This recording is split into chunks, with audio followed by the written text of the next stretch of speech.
Le grand dialogue. Le grand dialogue de l'émission de débat du studio Tamani sur votre radio. Le grand dialogue. Affrontement entre Peul et Dogon dans le cercle de Koro, région de Mopti. Tabital Poulakou et Djina Dogon ont publié la semaine dernière un communiqué conjoint sur la question.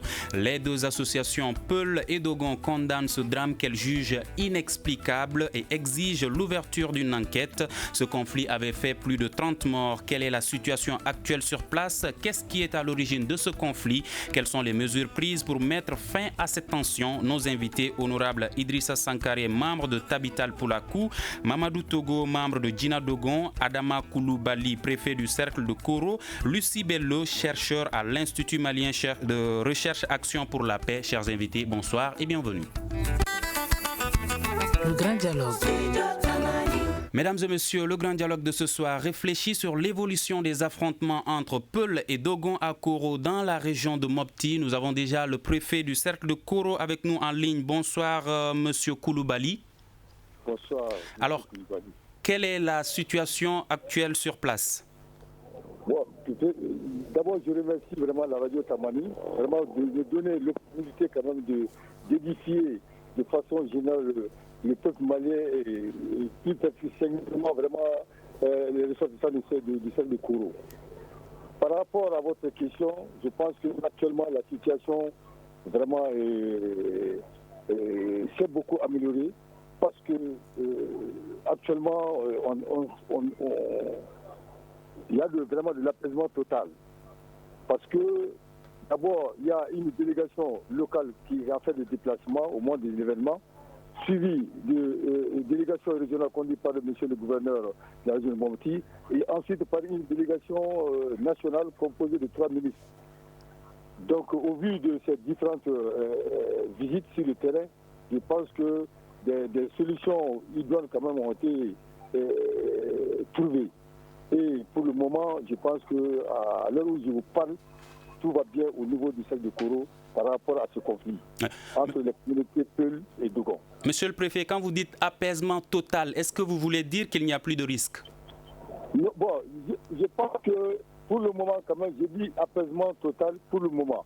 Parce que déjà de l'État à la matière est en train de prendre des mesures pour quand même essayer d'apaiser toujours les esprits. En ce sens que, à notre niveau aussi, l'État a envoyé une force qui se trouve présentement à notre niveau et qui seront déployés sur le terrain pour quand même essayer d'être une force de tampon.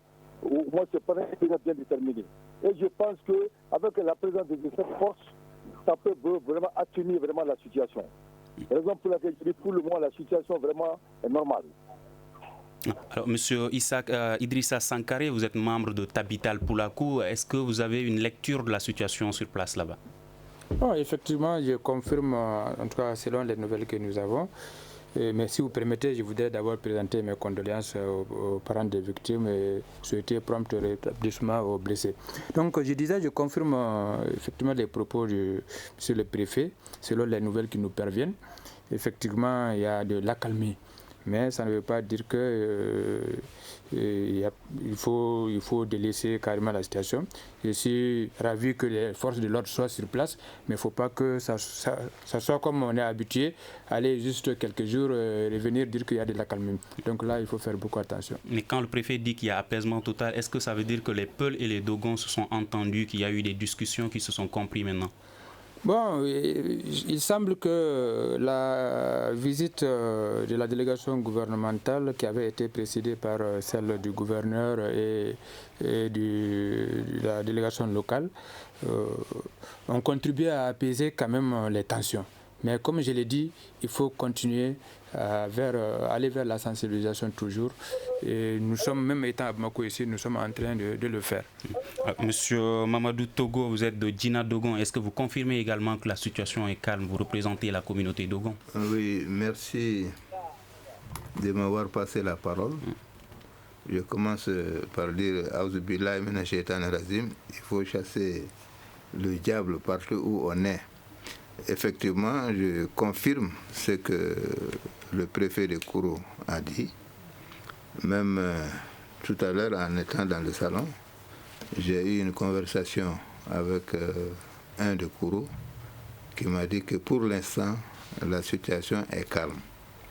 Mais il ne faut pas se limiter à ça. Parce que calme aujourd'hui, demain, après-demain, ça peut, s'il y a des provocations de part et d'autre, ça peut s'envenimer. Donc il vaut mieux surveiller ça comme du lait sur du feu. Ouais. Alors, Madame Lucie Bello, vous êtes chercheur à l'Institut malien Recherche Action pour la paix. Vous avez mené une étude sur place. Quel est votre constat? Je rejoins mes prédécesseurs pour dire qu'il y a d'accalmie. IMRAP suit de plus près la situation. Nous venons de mener une étude sur l'analyse des dynamiques de conflit et de résilience dans le 2 cercles Bankas et Koro. Le rapport vient juste d'apparaître. Donc, nous voyons opportun de participer à ce débat pour donner notre avis là-dessus. Monsieur Sankari, quelles sont les conclusions de la rencontre tenue le mercredi 28 juin qui a réuni Tabital Poulakou et Djina Dogon? Voilà, comme le communiqué le souligne bien, ça a été une initiative des deux associations. D'ailleurs, ce n'est pas la première initiative. Bien avant cette année, Tabital et Djina Dogon ont eu à mener des actions de sensibilisation de ce genre. Et la conclusion, c'est qu'il faut nécessairement briser la spirale de violence en cours. Parce que ça ne s'explique pas entre deux communautés qui ont toujours vécu ensemble. Et l'une des mesures que Tabital et Djina Dogon s'il vous plaît, a prise, c'est le bruit que vous faites avec... voilà, merci. Donc, l'une des mesures que Tabital et Djina ont prises, c'est d'effectuer une mission de terrain. Aller rencontrer nos parents, parce que ce sont nos parents. Aller les parler, leur dire que pour rien au monde, ils doivent tomber dans ce genre de violence. Donc, il n'est pas question de Dogon, de Peul. Il s'agit du peuple malien. Parce que si vous voyez, parmi les deux communautés là, il y a eu même des gens qui n'avaient rien à voir avec cet incident, qui ont perdu la vie pour rien. Donc vraiment, Tabital et Djina Dogon sont déterminés à aller jusqu'au bout. D'abord une visite de terrain, ensuite insister auprès de l'État pour que l'impunité ne soit plus la règle. Mais dans le communiqué, vous dites que vous condamnez ce drame que vous jugez inexplicable. Inexplicable pourquoi? Inexplicable parce que c'est des gens qui ont vécu ensemble de tout temps. Il n'y a pas de Peul sans Dogon. Il n'y a pas de Dogon sans Peul. Nous sommes habitués à ça. Nous sommes tous nés dans ces situations-là. Personnellement, moi je viens du cercle de Bankas. Je sais que les Dogons qui sont chez nous, j'ai même des homonymes, j'ai des amis de mon père, on fait tout ensemble. Les cérémonies sociales, nous les partageons ensemble.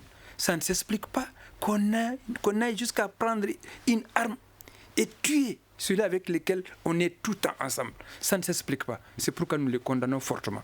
Alors, Monsieur Togo, quelles sont les raisons de ce conflit? Monsieur Sangari vient de le dire, les Dogons et les Peuls vivent ensemble depuis longtemps. Et pourquoi? Quelles sont les raisons de ce conflit?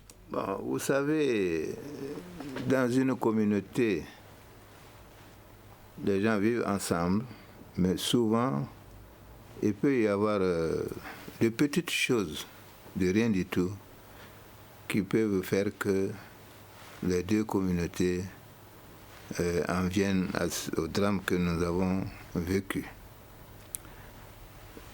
D'après les explications données, un chasseur, Dogon, revenait de foire et il était en compagnie de son fils, qui est donc supposé connaître les personnes du village, et il a été, a dit le fils, abattu par un Peul.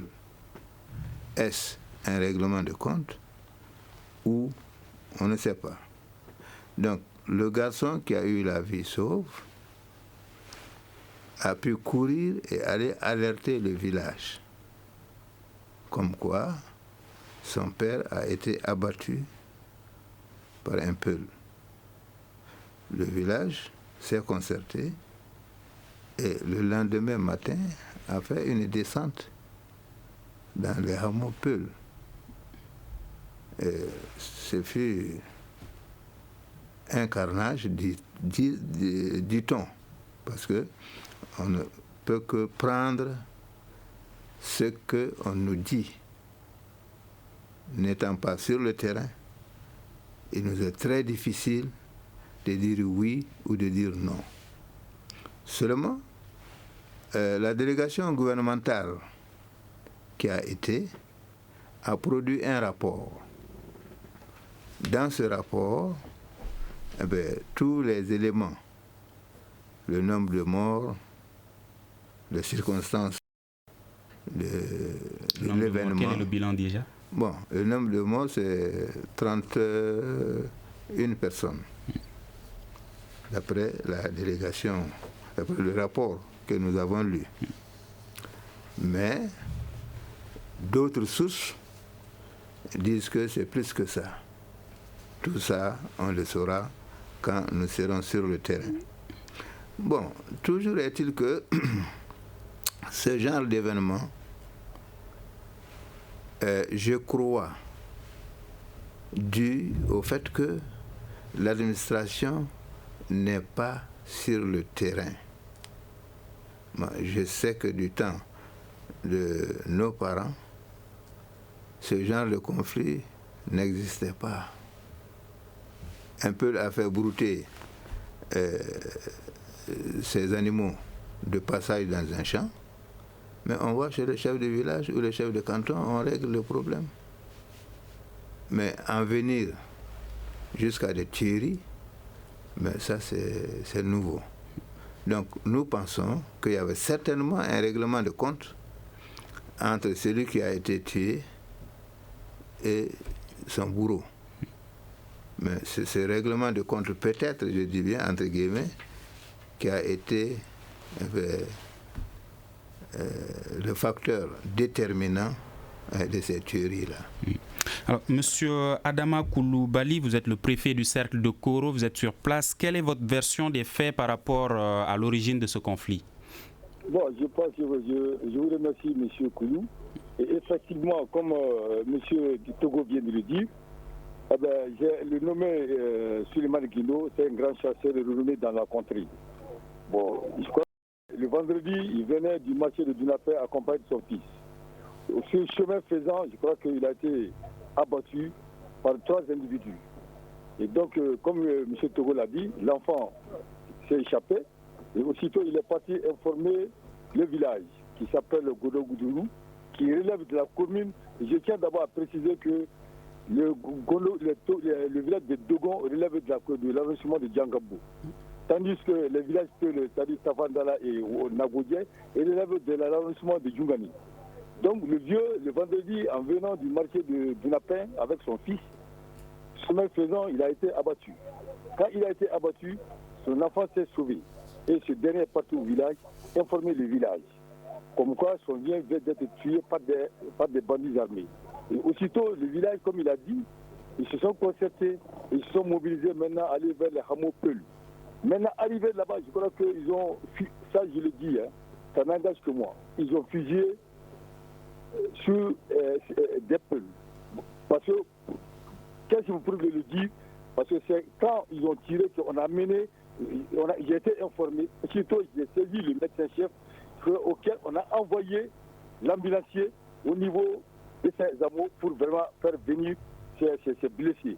Et ces blessés étaient au nombre de 9 personnes qui étaient tous des Peuls. Mais effectivement, c'était des blessés légers. Il y avait un seul blessé grave qui avait été effectivement évacué à l'hôpital de Miné sur le de Mopti. Donc quand je me suis rendu ici au niveau de l'hôpital et du CCRF pour vraiment voir les blessés. Et on m'a fait savoir au niveau qui est fait, c'est des blessés légers, sauf un seul qui ne peut pas être traité au niveau de CCRF qu'il faut nécessairement amener à Mopti. C'est ainsi que les Peuls, quand ils ont pris ce dépôt, et aussi, je crois qu'ils sont venus à la représailles. Donc, quand ils sont venus à la représailles, j'ai été informé, aussitôt j'ai fait un message au gouverneur. Et effectivement, la région a envoyé une mission de militaires accompagnés des gendarmes. Parce qu'avant l'arrivée de la mission, nous, chacun disait le nombre qu'il voulait. Mais présentement, on n'a pas d'informations fiables.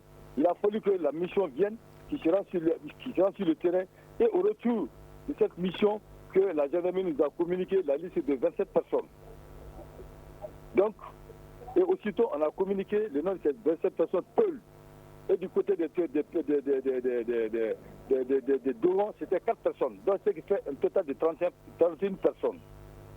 Donc, quand j'ai reçu cette information, aussitôt, j'ai fait un message à la région, qui est Mariachi, pour informer du nombre de blessés, du nombre de morts. Tout ça, j'ai fait un message adressé au gouverneur.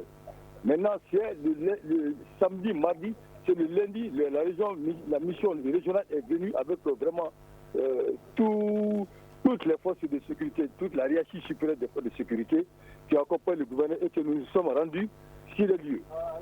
Quand nous sommes arrivés sur les lieux, effectivement, on s'est transporté d'abord du côté des Dogons pour pouvoir vraiment les produire des conseils et de dire de mettre fin à des hostilités, à de telles hostilités. Parce que ces gens, ils sont tenus de vivre ensemble. Ils sont là, il y a plus de 50 ans qui vivent ensemble. Monsieur le préfet, nous allons revenir sur les actions qui ont été menées. Juste une petite pause. Voilà. Vous écoutez Studio Tamani, votre avis nous intéresse. Écrivez vos commentaires et suggestions sur la page Facebook et dialoguez avec nous. Studio Tamani, c'est aussi les réseaux sociaux. Mesdames et messieurs, ce soir, nous parlons de l'évolution des affrontements entre Peul et Dogon à Koro dans la région de Mopti et nos invités sont Honorable Idrissa Sankaré, membre de Tabital Poulakou, Mamadou Togo, membre de Djina Dogon, Adama Koulibaly, préfet de Koro et Lucie Bello, chercheur à l'Institut malien Recherche Action pour la paix. Madame Lucie Bello, vous avez mené une étude dans ce secteur. Qu'est-ce qui ressort de votre enquête par rapport à ces conflits intercommunautaires? Voilà, bien dit. Les conflits intercommunautaires tournent autour de l'insatisfaction de la gestion des compétitions autour des ressources, que ce soit l'eau, la terre ou le pâturage. Tout tourne autour de ça. Je suis du cercle de Bankas, donc je vis la réalité de tout ce qu'on vient de dire là. Et autour de ça, nous pouvons peut-être lier les effets du changement climatique, la transformation sociale qui oblige les communautés à s'adapter, peut-être tout en pratiquant les activités de l'un et de l'autre. Si dans le temps, le leveur, sa tâche était l'élevage pur et simple, aujourd'hui, il cultive des champs. L'agriculteur, de retour, lui aussi, il élève des animaux. Donc, chacun utilise les mêmes espaces. Les espaces se réduisent et ce qui fait que chaque fois, les gens sont en conflit. C'est surtout cet aspect sur lequel on peut se baser. Mais par rapport à l'aspect soulevé par M. Togo, par rapport à un règlement de compte entre les deux, le Peul et puis le Dogon qui a occasionné ce conflit communautaire, est-ce que vous pensez que ça pourrait être l'objet? Oui, comme il vient de le dire, cet élément vient en apport. Ça rejoint un peu la question de l'insécurité. Peut-être on peut lier aussi à l'avènement de la crise du Nord, et ce qui fait que, disons avec la porosité des frontières de la zone, la circulation des armes ont fait que les gens se sont appropriés des armes. Et donc, les règlements de compte se vivent couramment dans la zone. On a sillonné presque toutes les communes du cercle de Bankas et de Koro. Ce qui ressort pour tous les gens ont plus peur des règlements de compte dans la zone que même des problèmes décriés comme des problèmes de terrorisme ou de djihadisme, comme ils le disent. C'est surtout ces règlements de compte que les gens vivent. Okay. Honorable Sankaré, depuis l'affaire de Sari qui aurait fait 25 morts lors d'un conflit intercommunautaire entre Dogon du Mali et Peul originaire du Burkina Faso en 2012, la situation ne cesse de se détériorer entre les deux communautés. Qu'est-ce qui explique cela? Bon, comme l'a dit Lucie, le contexte a changé entre-temps. Si l'affaire de Sari était effectivement liée au foncier, depuis 2015, 2016, 2017, c'est autre chose. C'est l'insécurité, c'est l'absence de l'État. Donc, c'est toujours le plus fort qui règle son compte vis-à-vis des plus faibles. Si vous voyez, d'après les explications données, celui qui a été tué, c'est un chasseur, donc un porteur d'armes. Celui ou ceux qui ont tué sont également des porteurs d'armes parce qu'ils ont tué avec une arme.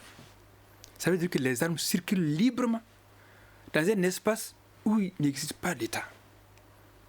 Donc, ajouter à cela les phénomènes de terrorisme, c'est vraiment les dégâts.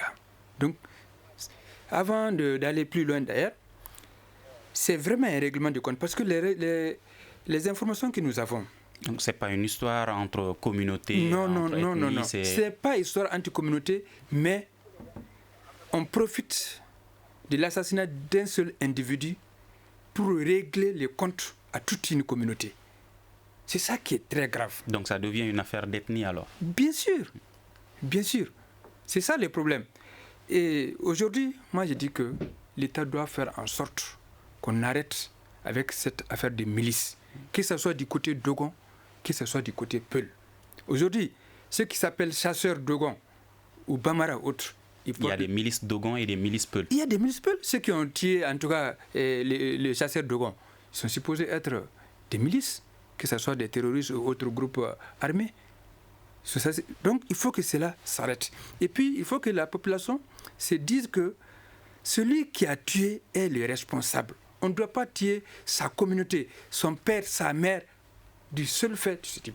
Alors que c'est ça qui se passe présentement. Si vous regardez un peu ce qui s'est passé à Malemana, c'est parce que des présumés Peul ont tué un Bambara.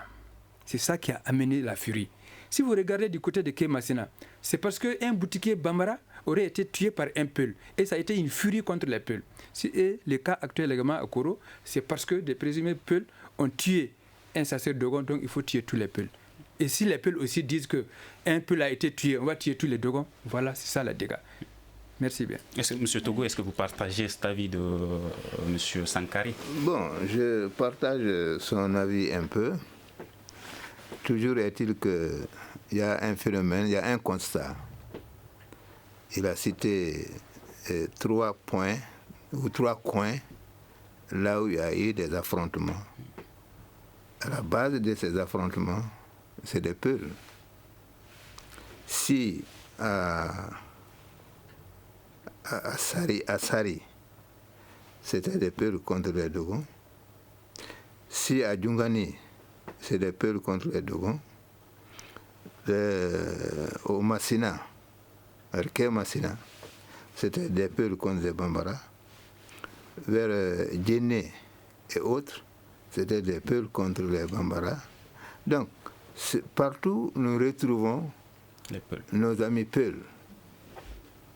Et si on parle de djihadisme, en tout cas, nous pensons que les Peuls sont plus musulmans que les Dogons. Donc, les djihadistes, nous pensons qu'ils sont plus nombreux dans le camp des Peuls que dans d'autres camps.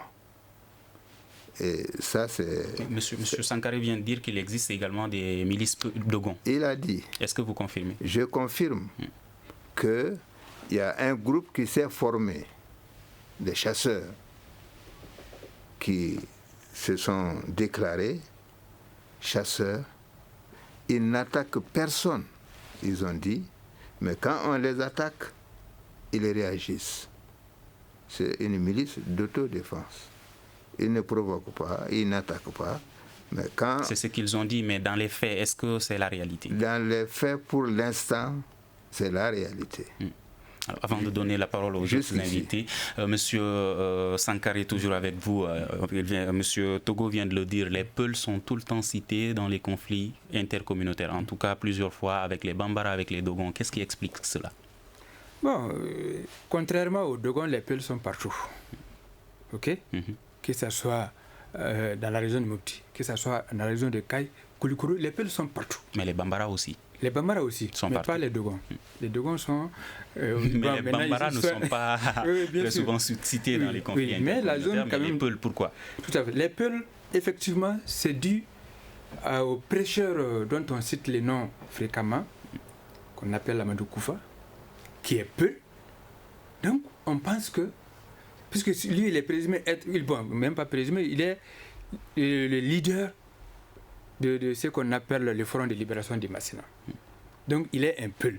Donc, tout ce qui est lié au terrorisme, on pense que c'est le Peul.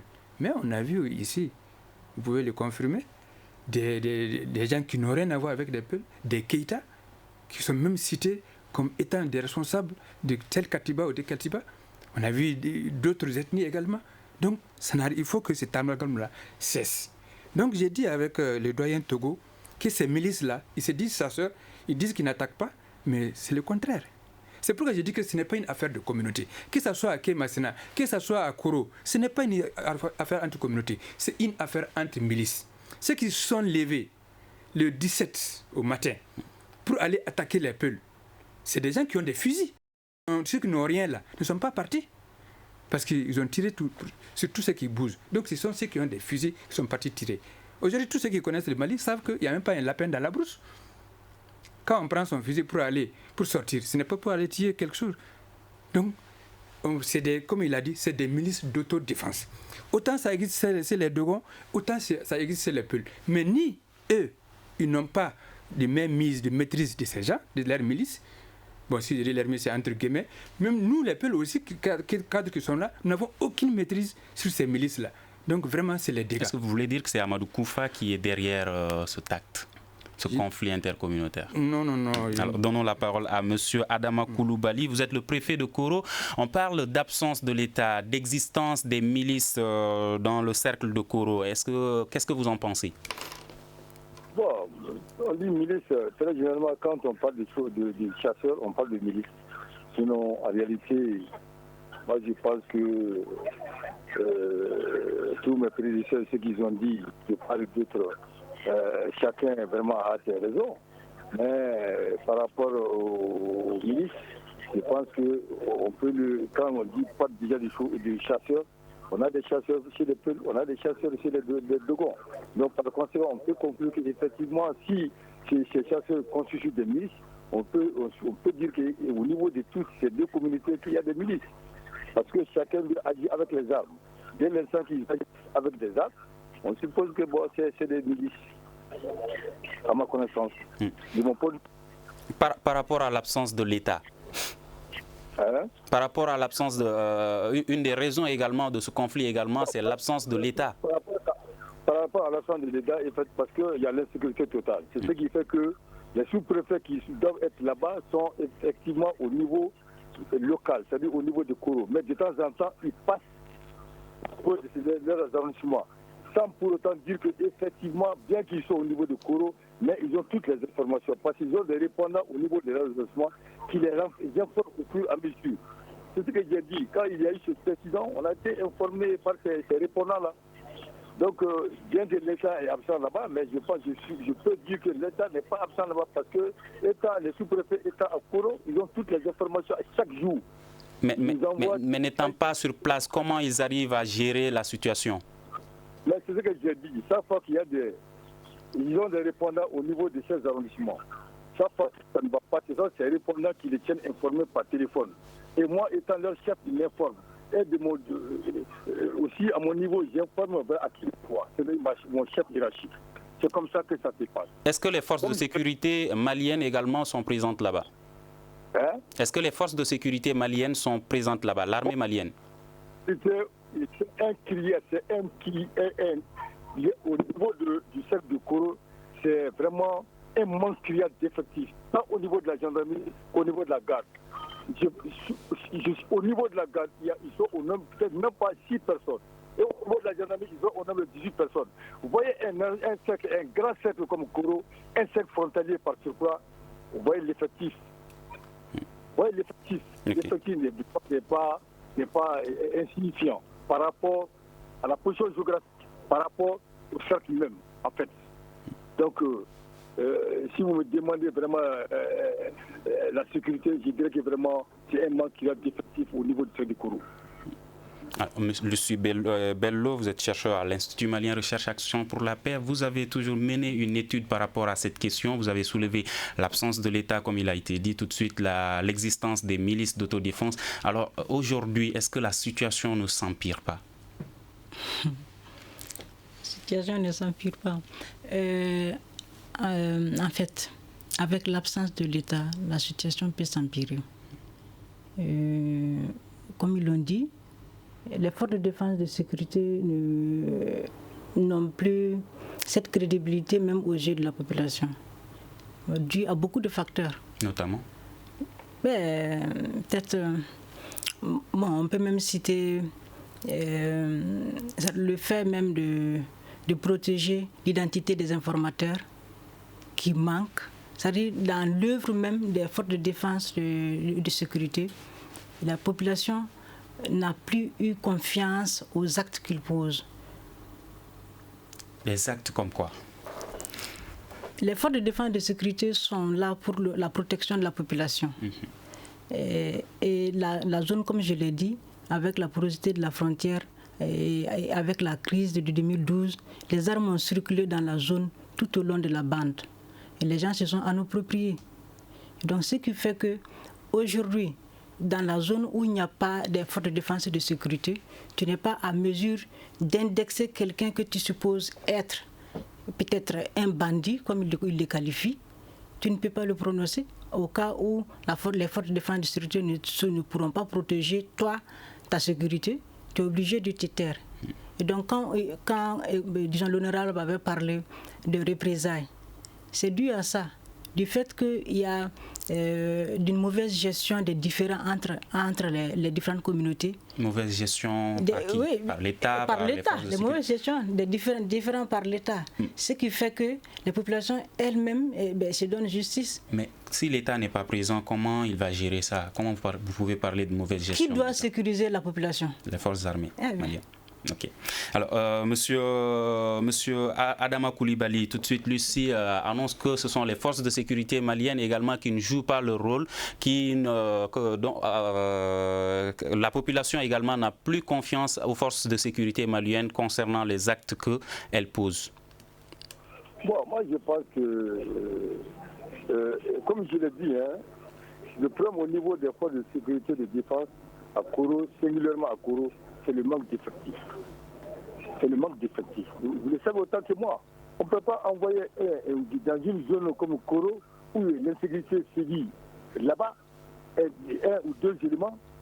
Vous voyez ce que ça fait. Mais s'il y a un effectif conséquent, je pense qu'on peut quand même essayer on peut quand même pallier vraiment cette insécurité-là. Mais elles sont accusées ici de poser des actes qui font que la population n'a plus confiance en elles. Bon, peut-être que vous m'excusez, peut-être que ça m'engage que madame, mais je sais que en tout cas, là où je suis d'accord avec elle, parce que chaque fois qu'il y a quand même un problème au niveau des villages, et que vraiment la gendarmerie ou les gars sont interpellés, c'est toujours le même problème qui se pose. C'est le manque d'effectifs que ces forces de sécurité de défense nous disent. Que vraiment il n'y a pas d'effectifs. C'est ce qui fait que moi, à longueur de jeu, je ne fais que crier par rapport à cet effectif pour qu'on puisse bien vrai que le gouverneur a la volonté quand même de nous donner cette action. Mais je pense que c'est ce problème qui pose problème au niveau de Koro. Même qu'avec l'arrivée de plus ministres, en conclusion, c'est ce que j'ai dit. J'ai dit qu'il faut nécessairement un effectif conséquent, des moyens logistiques conséquents, et effectivement, même si possibilité de créer un poste ou un camp militaire à Koro. Je crois qu'avec ces trois facteurs, je crois qu'on pourra quand même mettre fin à cette insécurité au niveau de Koro. Par rapport aux solutions, monsieur honorable Idrissa Sangaré, quelles sont les actions qui sont prévues? Bon, j'ai dit que il faut d'abord que l'État s'assume. Au début, le préfet avait commencé à dire que l'État est présent. Heureusement, il a fini par reconnaître que l'État n'y est pas. Un sous-préfet n'est pas fait pour être basé au niveau cercle. Le sous-préfet de Djougani doit être à Djougani. Le sous-préfet de Djankabou doit être à Djankabou. Et cette situation perdure depuis un bon bout de temps, depuis plus d'une année, depuis 2 ans, il n'y a pas d'administration. Il n'y a pas de force de sécurité. C'est un no man's land pratiquement. Mais dans ça, chacun va faire ce qu'il veut. Donc s'il y a un premier responsable dans cette situation, c'est l'État. Il faut que l'État s'assume. Il y a eu Malemana, à ma connaissance, jusque-là, il n'y a pas eu de jugement. Il y a eu Kemassina, il n'y a même pas eu d'arrestation à Kemassina, après une 30aine de morts. Tout de suite, à Koro, à ma connaissance, il n'y a eu aucune arrestation. Donc, on doit arrêter avec l'impunité. Qui viole la loi doit répondre devant la loi. Mais faudrait-il que l'État aussi soit là? Je suis d'accord avec madame que les forces de sécurité également ne jouent pas pleinement leur rôle. Moi, je fais partie des députés qui ont exigé à ce qu'il y ait l'opération Seno. Mais finalement, ça a été un fiasco. Aujourd'hui, les gens ont beaucoup plus peur des forces de sécurité que des djihadistes. C'est dû à leur comportement. Donc la solution, il faut que l'État s'assume, que l'État soit présent. Et les forces de l'ordre qu'ils ont envoyées l'autre jour, je sais que dans quelques jours, elles vont replier. Et le coin sera laissé à lui-même. Il n'y a même pas de téléphone là-bas, il n'y a même pas d'antenne Sotelma ou Maltel. Depuis des mois, l'administration le sait, ils n'ont rien fait. On ne peut même pas communiquer. S'il faut que le sous-préfet, on l'informe pour qu'il y a ça, que lui il est à 100 km, 50 km, ça ne marche pas. Ça c'est l'impunité, il faut finir avec ça. Deuxièmement, les actes de sensibilisation, que nous qui sommes là, leader Dogon, leader Peul, il faudrait que nous nous impliquons. En ne prenant pas parti, en allant dire que simplement c'est notre terroir, ce sont nos populations, et les parler de vive voix, ils arrêtent. Et également, l'autre solution, c'est de sensibiliser les deux communautés à éviter de l'amalgame. L'amalgame, c'est quoi? Un Peul a fait ça, donc je frappe tous les Peuls avec les mêmes bâtons. Ou bien un Dogon a fait ça, les Peuls frappent tous les Dogons avec les mêmes bâtons. C'est ça. Merci bien. Monsieur Togo, Oui. Les solutions selon vous? Bon, les solutions, selon moi, excusez, je vais faire un petit retour en arrière. Vous savez que l'honorable a parlé de circulation d'armes. C'est vrai. Et là, au lendemain de Konna, quand Monsieur le Président Hollande a envoyé la force Serval, je crois, pour anéantir la marche des djihadistes, et que ces djihadistes se soient évanouis dans la nature, nous avons saisi les plus hautes autorités. Guinée Dogon a écrit au Premier ministre, au ministre de l'administration territoriale, au ministre de la Défense, au ministre de la Sécurité intérieure, en disant ceci: les suppôts des djihadistes sont parmi les Dogons comme parmi les Peuls, et qu'il y a lieu que l'État fasse un effort pour récupérer les armes de guerre qui circulent.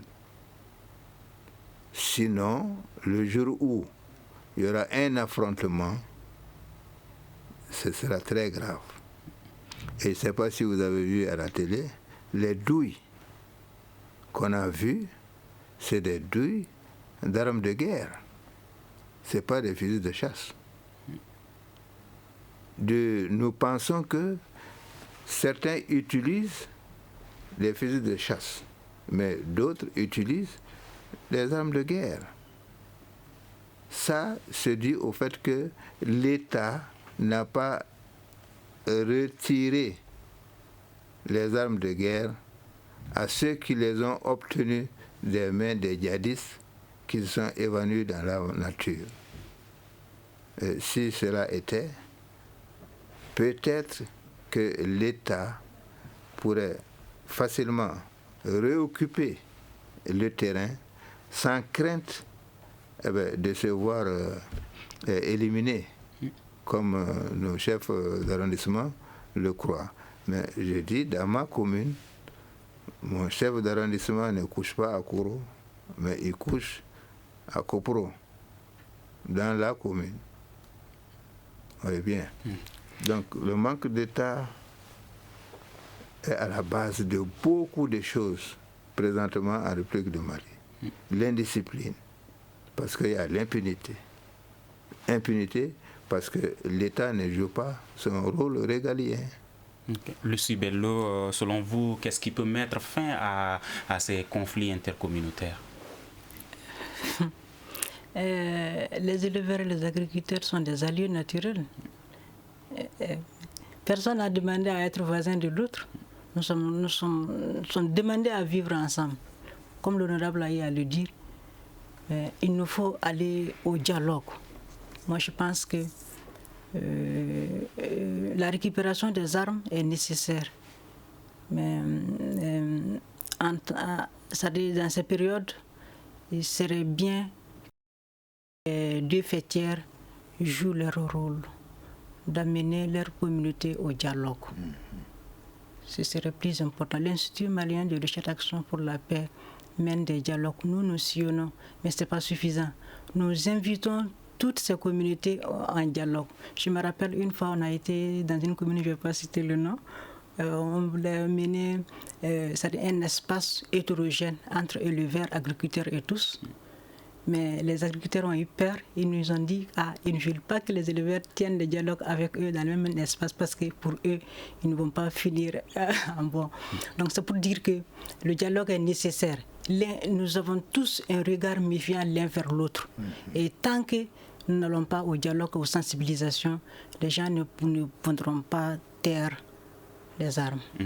Monsieur Adama Coulibaly, Monsieur Sankaré l'a demandé tout de suite qu'il faut que l'État s'assume et qu'il faut également ouvrir des enquêtes par rapport à tous ces conflits communautaires. Est-ce que ces enquêtes sont en cours? Bon, c'est bien. Je pense que moi, à ma connaissance, c'est vrai que depuis le passage de la délégation ministérielle, on a demandé aux forces de sécurité d'ouvrir l'enquête. Et je pense que à l'heure où nous sommes, l'enquête est déjà en cours. Secondo, je pense que pour mettre fin, pour trouver la solution à ce fléau, moi je pense que je retiens 4 points essentiels. D'abord, il faut la sensibilisation. Il faut que l'association Djinad Dogon et Pabla Kapal et l'administration se donnent la main pour continuer à sensibiliser les différentes communautés.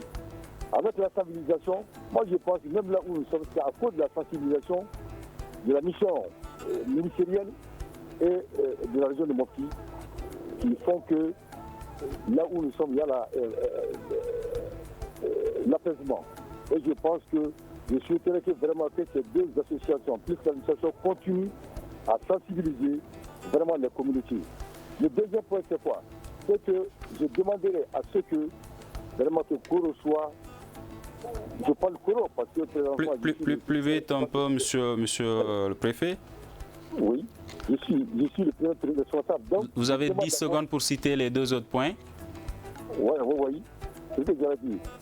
Maintenant, le deuxième point, c'est que on voudrait que vraiment qu'il y a un poste de sécurité, un poste de métier, forcément un poste de sécurité, soit au niveau de Koro ou à Dinangourou. Le troisième point? Le troisième point maintenant, comme je l'ai dit, il faut un poste ou un camp militaire à Koro ou à défaut à Dinangourou qui est à 120. Merci donc monsieur Coulibaly et c'est ce qui met fin à cette émission. Je vous l'avais annoncé, on parlait d'affrontement entre Peul et Dogon. Quelle évolution? Nos invités honorables Idrissa Sankaré, membre de Tabital Poulakou, Mamadou Togo, membre de Djinad Dogon, Adama Coulibaly, préfet de Koro, Lucie Bello, chercheur à l'Institut malien Recherche Action pour la paix. Je suis Mouhamadou Touré, débat réalisé par Ibrahim Aran Diallo. À la mise en onde de Nouhoum Djiré, régie vidéo Peting Diara. À demain pour une nouvelle émission. Merci. Le grand dialogue. Le grand dialogue de l'émission de débat du studio Tamani sur votre radio.